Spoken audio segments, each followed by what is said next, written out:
महाराज जी बीड़ा का भोग लगता, पर हमारे वृंदावन में बीड़ी का भोग लग, बीड़ी छोटी छोटी। क्यों? मन में भावे नेक नेक से लाला लाली इतनी बड़ी बीड़ा बना दो, कहाँ खाएंगे वाकू। नेक नेक सी बीड़ी बनाओ, छोटी छोटी बीड़ी बने हमारे वृंदावन में। नंदगांव जाओ और कहीं जाओ, इतने बड़े बड़े बीड़ा रहे। बीड़ा बीड़ी समझ रहे हैं ना, कैसे कहें बाबा जा, ये नहीं है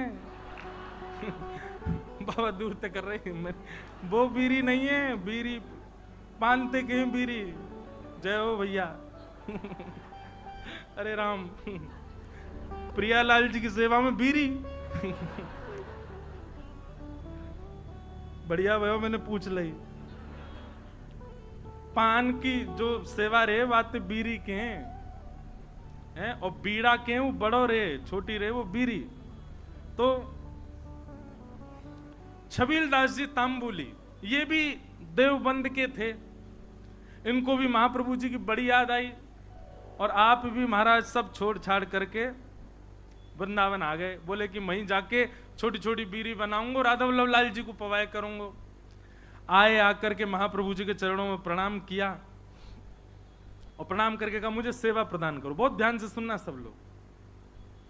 महाप्रभु जी बोले क्या सेवा करोगे? बोले हम पे तो एक ही काम आवे, बीड़ी बनावेंगे, प्रियालाल जी आप बनाओ। बोले ऐसी बीड़ी बनाओ जो मुख में जावे के बाद भी लाल जी को श्रम नहीं करना पड़े, अपने आप ही घुल जाए करे। महाराज जी कितना विचार हमारे ब्रजमंडल में किया जाता। आप कभी दाऊ जी जाओगे ना, दाऊ जी वहां श्री बलराम जी का मंदिर है। महाराज जी दाऊ जी में शाम को जब ठाकुर जी का, दाऊ जी का प्रसाद बनता है, इतनी छोटी छोटी पूड़ी बनती हैं। मैंने पूछी गुसाई जी इतनी छोटी पूड़ी काई को? बोले कहीं तोड़वे में श्रम नहीं है, जा पूरी पूड़ी उठाओ, सब्जी लगाओ, खा जाओ। मैंने की भैया ये लाड़ प्यार करके मूड हम नहीं बैठा रखे हैं ठाकुर जी इतना लाड़ करें ठाकुर जी से, बताओ ऐसी छोटी छोटी पूरी ये तोड़नी नहीं पड़ जाए। ऐसे हमारे ब्रजमंडल की सेवा है भैया। तो महाप्रभु जी ने आज्ञा करी ऐसी बीड़ी बनाइयो कि प्रियालाल जी के मुख में जाए, मुख में जाते ही घुल जाए। वो ठीक है। अब तो महाराज वो इसी भाव में बीड़ी सिद्ध करता था, पानों को रात में भिगोता, उनको बिल्कुल नरम सा बना के वही सामग्री भीतर, वो भी निधान। महाप्रभु जी ने बताया क्या क्या सामग्री जाएंगे, उसके अलावा कुछ नहीं। बिल्कुल भी ऐसा ना हो कि मुख में जाकर के थोड़ा भी श्रम करना पड़े। रोज बीड़ी बनाता, चांदी के बढ़िया सुंदर पात्र में उनको भर के लेके जाता, और सेवा में जाकर के श्री राधा वल्लभ लाल जी की सेवा में पधराता। एक बात बताएं आपको, ठाकुर जी के जितने भी अधरामृत हैं उनमें सर्वश्रेष्ठ है बीड़ी। क्यों? बाकी को अधरामृत महाराज जी ठाकुर जी पामे, पर बीड़ी को भोग ऐसा है ठाकुर जी क्या करें, वाकु पामे और मुख से लगा करके अधरामृत को स्पर्श करा करके तब वाकु पधरा दे। नेक नेक पामे, एक बीड़ी तो नेक लियो, दूसरी तो या को मतलब यह है कि मुख्य अधरामृत ठाकुर, वैसे तो सबका छू है, पर बीड़ी में विशेष ठाकुर जी को अधरामृत को भाव रहे। हमारे नाथ द्वार में भी महाराज जी, श्रीनाथ जी कितना बीड़ी भोग लगाते हैं, 100-150 पान रोज पाते होंगे। बताओ महाराज, हर प्रसादी के बाद में। और जैसे भोग की थाली होती है, भोग की थाली ठाकुर जी के सामने पधरा दी जाती है। ठाकुर जी स्वयं पाएंगे या किशोरी जी पवाएंगे, या ठाकुर जी किशोरी, हम लोग बाहर आ जाते हैं पर्दा करके। पर बीड़ी का तो नियम है कि बीड़ी आपको लेके ठाकुर जी के अधर से छुवानी ही पड़ेगी। तो मूल रूप से अधरामृत का स्पर्श बीड़ी को प्राप्त होता है, इसलिए बीड़ी प्रसाद प्राप्त हो तो समझ जाइयो अधरामृत ही है ठाकुर जी को। और बीड़ी की सेवा जाकू है सके करो, लाल जी को बड़ी प्रिय मुखवास। तो ये छबील दास जी तांबुली आए और इनने बीड़ी की सेवा प्रारंभ करी। ठाकुर जी के लिए बढ़िया बीड़ी बनाते, चांदी के पात्र में ले जाके पधरा देते। महाप्रभु जी ने एक दिन बीड़ी को प्रसाद ठाकुर जी को पधरा करके, और जब अधरामृत है गयो, प्रसादी है गई, स्वयं पाए, बड़ा आनंद आया। महाप्रभु जी को लगे कि हाँ ठाकुर जी के योग्य सामग्री बननी है। एक दिन बड़े प्रसन्न थे महाप्रभु जी, तो विराज रहे थे, सब सेवकगण चारों ओर बैठे थे। अत्यंत प्रसन्न श्री हितरवंश महाप्रभु सबसे बोले, कछु मांगो भाई, तुम्हें कहा चाहिए। आज मैं इतना प्रसन्न हूं, आज प्रियालाल जी को ऐसा दर्शन भयो है, इतनो आनंद मन में उमड़ रहे हो कि मन एरो जो मांगोगे सो दूंगो, बताओ कहा चाहिए। चरण दबा रहे थे छबीलदास जी तांबुली, कोई हाथ दबा रहे हैं, सब सेवा कर रहे हैं। हाँ भाई तांबुली छबीलदास, तू बता कहा चाहिए। तेरी बीरी पाई, बहुत बहुत स्वाद, और बिल्कुल ऐसा लग रहा हो कि हाँ प्रियालाल जी को सुख मिलता होगा, बता कहा चाहिए। आहा, छबीलदास तांबुली चरण दबाते दबाते बोले, जो मांगूंगा सो दोगे। महाप्रभु जी बोले, कहा चाहिए बता, आज्ञा कर।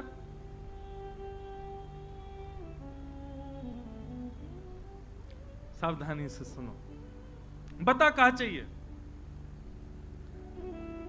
छबीलदास तांबुली कह रहा है, बोले कि जय जय, हमें ऐसा अनुभव भयो, हमने ऐसी सुनी है कि श्री राधा वल्लभ जी आपसे बात करें, आपके संग बैठे, आपको हाथ पकड़ लें, आपकी गोद में बैठ जाएं कूद के। ऐसा सुख मोए कब मिलेगा, ये मौसम बात कब करेंगे, मेरे हाथ कब पकड़ेंगे, मेरी गोद में कब बैठेंगे, मेरे हाथन से बीरी कब पामेंगे। आपको देनो है तो महाप्रभु जी बस यही कृपा कर दो कि श्री राधा वल्लभ लाल जी प्रत्यक्ष काउदना मेरे सामने प्रकट हो जाएं, और जैसी लीला आपके संग करें, मेरी गोदी में भी कूद के बैठ जाएं एक दिन, मुझको भी वो सुख मिले, ऐसा अनुग्रह कर दो। महाप्रभु जी प्रसन्न भाव में उठ रहे थे, धीरे धीरे अपनी सामग्रियां उठा रहे थे, संध्या के लिए जा रहे थे, और जाते जाते ऐसे ही बोल गए, चल ठीक है दियो, राधा वल्लभ जी कृपा करेंगे तो पे, और चले गए जमुना जी। कोई ऐसा भी नहीं कि विधि विधान से बैठ के आशीष दिया हो, उठ के जाते जाते बोल गए, चल दियो, कृपा करेंगे। नेत्र सजल है, बोले अब कब होगी कृपा ये तो जाने नहीं, पर गुरु आज्ञा है तो निश्चित कृपा होएगी।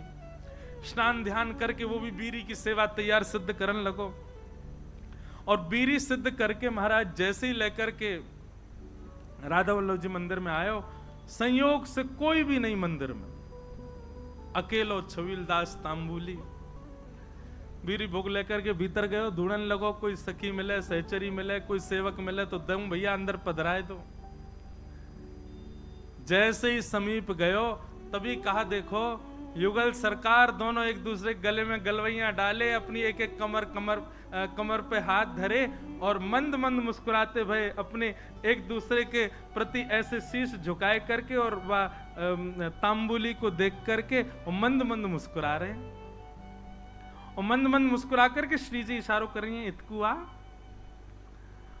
अब तुम। अच्छा एक बात, हाँ वो तो बताना भूल ही गया मैं, जब उसने महाराज जी महाप्रभु जी से यह आज्ञा मांगी कि आप ऐसा अनुग्रह करो कि प्रियालाल जी मुझको प्रत्यक्ष दिखें, तब महाप्रभु जी कह में सह पाएगा उनके स्वरूप को। वो अगर प्रकट है गए तो उनके स्वरूप माधुरी, रूप माधुरी को झेल लेगो ना, झेल लेगो तो को आशीष दूंगो। तो माने कही रूप देखने के बाद झेलनो ही ना है, प्राण निकल जाए, बस रूप दिख जाए एक बार, बाकी बात। अच्छा क्योंकि एक बात बताएं, सहचरी भाव में और अंतरंग भाव में प्रियालाल जी तो अपनी लीला करते हैं, आपको तो बस प्रवेश मिल जाता है, और कहीं उनकी छवि देख करके आप बेहोश हो गए तो कई जगह महाराज जी हमारे वृंदावन रस रीति में उसको अपराध माना जाता है।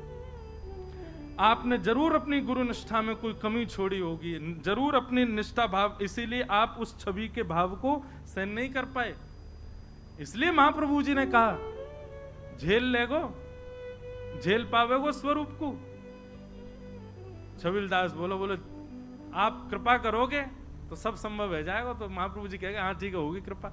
आज जैसी आयो, और आज महाराज बस थोड़ी देर पहले की बात है, महाप्रभु जी कह के गए कृपा होएगी, इतने में ही वो बीड़ी लेके आयो, इतने में तो कृपा है गई, प्रिया प्रियतम साक्षात खड़े वहां के सामने, श्री जी इशारा कर रही है इतकुआ। छबीलदास के 2 बार तो नेत्र बंद भये, हाथ पाम वाके होश में नहीं, ठंडो पड़ गयो पूरो, कभी इतकू जावे कभी उतकू, बस गिरवे ही वारो। इतने में ही वाने महाप्रभु जी को स्मरण कियो। हितवंश महाप्रभु को स्मरण करते तुरंत चेतना आ गई। मानो गुरु ही कृपा करके ये बल दे रहे हैं कि प्रिया प्रियतम को देखो, उनकी बिना कृपा के देखे ही नहीं पाओगे वह स्वरूप को। छबिलदास सामने खड़ो है, अब कहां बोले ठाकुर जी से। ठाकुर जी तो मंद मंद मुस्कुरा रहे हैं। श्री जी कह रही हैं जोर से मत मुस्कुरा दी, प्राण निकल जाएंगे आके। ऐसी छवि ठाकुर जी की। ठाकुर जी बोले खड़ो ही रहेगो, कछु करेगो भी। छबिलदास बोलो मुंह पे तो कछु आ भी ना, कहा करूं जय जय।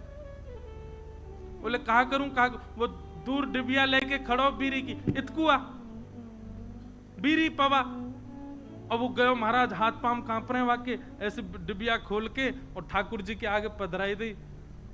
ठाकुर जी बोले बाबरो ही है बिल्कुल ही। अरे निज करसों उठा बीरी और मुंह में पवाए दे, इतनो विलंब काहे को करे। जैसी बीरी उठाए करके ठाकुर जी के सन्मुख करी। ठाकुर जी इशारों के नहीं, पहले श्री जी को पवाए। श्री जी ने बीच में से बीरी आधी तोड़ करके मुख में लाई। बोले अब अधरामृत मुंह को पवा। जैसे ही पवायो महाराज, वो छवि निहार करके कौन सुध में रह सके। बस वहीं वह छवि को देखतो प्रिया प्रियतम लीला कर रहे हैं। अद्भुत छवि को दर्शन करते करते छबीलदास तांबुली ने वहीं प्राण त्याग दिए, ठाकुर जी में विलीन है। बोलो श्री राधा वल्लभ लाल की। क्या समझ में आई बात। जन के प्रताप से, आपके भाव के प्रताप से कभी प्रिया प्रियतम दिख भी गए तो देखवे की सामर्थ्य और वास में कहा करनो, ये सामर्थ्य भी गुरु प्रदान करेंगे। या हमारे गुरु शरणागति लो भैया। गुरु आज्ञा के बिना या गुरु कृपा के बिना प्रिया प्रियतम दिख गए तो हम झेले ही नहीं पाएंगे। और फिर का फायदा वास स्वरूप को देखवे को, जाके काजे हमने सबका चुकियो, वही के प्रति हमारा भाव नहीं रह पाए। ऐसे श्री हितवंश महाप्रभु ने कृपा करके दर्शन कराए। जय जय राधा वल्लभ हित।